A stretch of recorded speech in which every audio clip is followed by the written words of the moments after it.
เดี๋ยวเราจะเช็คไปเจอยอดเราพลสวรรค์ที่จะเราชัวเสียงขวางนะยอดเราพลสวรรค์นั่นมาจะหนึ่งเราสิจันทายยอดเรารู้ที่เจอนอมาร้องเก่าซื้ออาจจะตู้จันทายมาพลิที่จะร้องก็ร้องโดวิดาเขาที่เจอเสียงขวางนั่นมาจะรู้ที่เจอวันนึงจิตเสียหัวใจจิตเสียให้สนาจะหนึ่งชีดูดีนะจะหนึ่งเดินเด้อซื้อก็หมดสัตว์ที่เรากู้ให้เดียbỏที่จะต้นสายหลวงจงก็จงโดได้ปุ๊บพอจงก็เกินก็ล้วนทั้งสี่ซึ่งเจ้ามาไทยจะเราไปใช้โอเคแล้วเจ้trái thôi châu cá lô không có nhớ có bên kia mà lên sao sàm lên sòng sàm sai lần đó mãi lên sao sàm luôn đây hài đây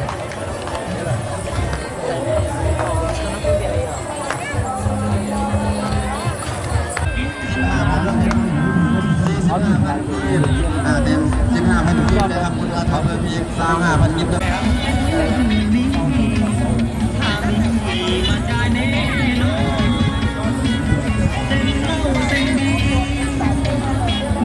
ít vừa chết rồi ít vừa chưa chết rồi chúng ta sẽ tìm bắt tầm bữa bắt đầu sẽ tập vào đấy có vui gì đó nó đúng là một đầu là phát ra là sẽ tập vào đấy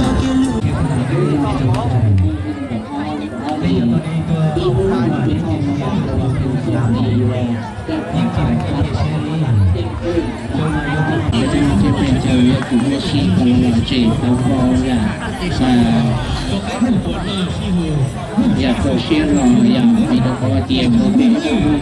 bocah itu kalau soal punya rumah buat roti yang mubah dan soalที่เป็นเอาไปเจอคนสวรรค์เสียงของ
thử chị cảm thấy cái chuyện đấy lắm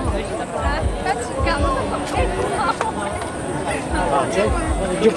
chưa học thế nào hay chẳng thế nào học xuất sư hay một đó là mà học xuất sư มาแล้วเลขคำพิจารณาหมายเลขดาวสองเลข22ผู้ใดมีเขียนไว้มาป้าหมายเลข1พล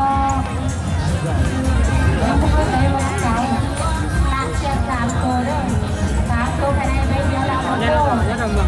ออกมาหมายเลข8ที่8ดาว7เลข2เลข27เลข2ติดตามกันต่อมาหมายเลข3